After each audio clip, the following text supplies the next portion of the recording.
We'll guide you through how to create a timeline in Trello. If you find this helpful, consider subscribing and liking the video.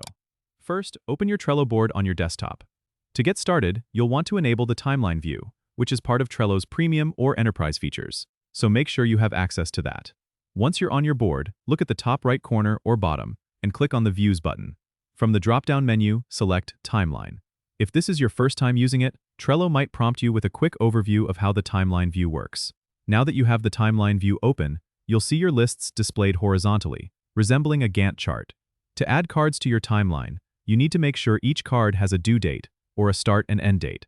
Click on a card to open it, then go to the Dates section on the right side. Enter the start and end dates, and then save your changes.